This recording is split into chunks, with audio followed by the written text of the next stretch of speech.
It's a busy Monday night at Little Caesars Arena. The Detroit Pistons are playing the Indiana Pacers, and outside of the team's media room is a familiar voice.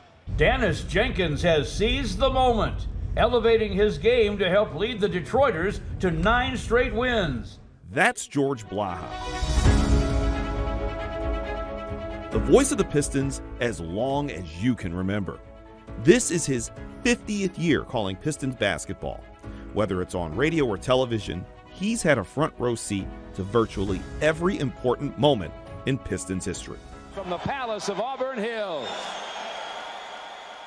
How can you be lucky enough to end up broadcasting a team you've been following since you were 9 or 10? At 80 years old, George is still working a full schedule. He calls Pistons games on FanDuel Sports Network and occasionally on radio. He's also been the radio voice of Michigan State football for 55 years. I'm lucky. Those are my 2 favorite sports, college football and pro basketball. So if you're able to broadcast those games, you're very fortunate. George called his first Pistons game on the radio on October 23, 1976. The Pistons were facing the Washington Bullets at Cobo Arena. It was the start of a journey that has seen him become not just the voice of the Pistons franchise, but a distinct part of Detroit culture.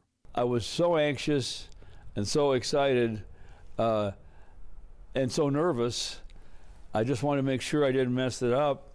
It was 20 years ago or so. George was born in Detroit at Harper Hospital on March 26, 1945. He grew up in Iowa before his family moved back to Michigan, going up to Grayling. I knew about the Pistons when they were in Fort Wayne with George Yardley, but when they moved to Detroit, I really started tuning in on them. George graduated from Notre Dame in 1966 and eventually landed a radio job in Adrian, where he would call high school basketball games and also worked as a news anchor. 5 years later, at age 26, he would land his first major gig, calling Michigan State football games on WJIM in Lansing. By the summer of '76, he was looking to make a move in his career and was talking to his friend Tom Campbell, who worked at WJR with the late Frank Beckman. Beckman, who was sports director at the time, was looking for a new play-by-play man for the Pistons after Paul Carey decided to call Tigers games full-time with Ernie Harwell. Campbell recommended that Beckman hire George, who sent in his reel, and it included his MSU football and high school basketball work. Frank, believe it or not, was kind enough and open-minded enough to say, you know what, this is the best tape we have. I guess it's just exactly what we expected. Beckman eventually hired the 31-year-old Blaha to be the voice of the Pistons in September 1976, beating out some stiff competition in the process, and the rest was history. Bob Costas also applied for that job because the Spirit of St. Louis had gone under with the merger between the ABA and the NBA. A few teams came into the NBA, but St. Louis wasn't one of them. But I was lucky that he didn't get this job. Fires, wide, off glass, off iron. He has since called nearly 3,500 regular season Piston games, more than 250 postseason games, including all 5 of the Pistons' Eastern Conference championships and all 3 of their NBA titles. Count that baby in a foul. His catchphrases and distinctive style have helped make him an icon across the league. It's something he borrowed from legendary baseball announcer Harry Carey. And instead of 0-2, he'd say 2 strikes and nothing. And that grabbed my attention.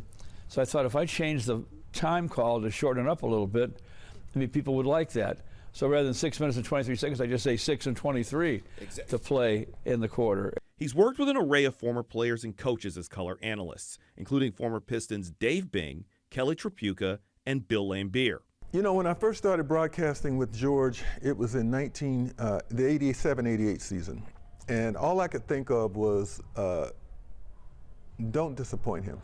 Greg Kelser is George's current and longest tenured TV broadcast partner. The Detroit native and MSU basketball legend is in his 39th season calling Pistons games, 26 of those with George. When you're working alongside a guy like George, who is an icon in the industry, super professional and all of that, you know you've got to step it up yourself. Working with Greg is like, don't worry about it. He'll do his homework, you do yours. He knows what you do best, and hopefully I know what he does best. Greg has a long history with George that goes back to 1975 when he was a freshman in East Lansing. I was 18 years old when I first met George. I was a freshman at Michigan State. He was doing Michigan State basketball games, and he and my head coach, Gus Kanakis, were very good friends. Greg says the most impressive thing about working with George is that he's been able to balance his football work without losing an inch calling the Pistons. I have not seen a drop-off in his passion. I've not seen a drop-off in his enthusiasm. He still comes to work ready to go. Rick Mahorn has worked with George on the radio since 2004. A member of the 1989 championship team, Rick sees working with George like working with a family member and feels that he's one of one as a broadcaster. That's the best part of having someone like that, because it's never going to be made again. It's never going to be another copy. Somebody has to come with their own ideas and their thoughts. Then the comparison will come. But until then, I'm going to enjoy George as much as I can. Good afternoon, everybody. And Mark Champion's been calling Pistons games on the radio since 1991, becoming the main radio play-by-play man in 2005, handling business when George calls games on television. Barry to the 45. Mark knows a little something about being an iconic voice in Detroit sports. He was the primary radio voice of the Detroit Lions from 1989 to 2005, and he called every single run of Barry Sanders' Hall of Fame career. Back, now he's got it. If you're in this long enough, you're going to have an opportunity to do some broadcasts that are meaningful to you, and you're always. I'm very proud of the Lions thing of calling every run he ever made, Barry Sanders ever made. So that's fantastic to me. Mark says when he first started broadcasting Piston games, George was the first one there to help him get comfortable. He helped me a great deal. When I first started doing Piston games, he would introduce me to this guy and that guy, and just a true professional. In 2003, he was voted Best Play-by-Play Man by Our Detroit. In his more than 5 decades on the mic, George has racked up numerous accolades. He's been named Michigan Sports Broadcaster of the Year, won the Ty Tyson Award, and was inducted into the Michigan Sports Hall of Fame in 2008. But it was a call he got on February 12th in Chicago that startled even the most grizzled of veterans. The phone rang, and I thought, what's the Springfield, Massachusetts? And I wouldn't let myself think that it was the Hall of Fame. I thought, who knows who this is? Probably some radio station. The call was from John DeLeva, the president of the Basketball Hall of Fame. You don't get a call from John DeLeva, you're not going in the hall. DeLeva told George that he was going to receive induction into the Hall of Fame as the winner of the Kurt Gowdy Award, joining other broadcast legends such as Chick Hearn, Marv Albert, Bob Costas, Dick Enberg, and Craig Sager. We'll bring your family, let them celebrate with you, and we look forward to it. We'll be in touch with you about a Hall of Fame ring, which I'm proud to wear right now. George was officially enshrined in September, and he's set to be celebrated by the Pistons in a night that is a chance to give him his flowers while he's still here. Harris LeVert whips it. At 80 years old, he knows he can't do this forever.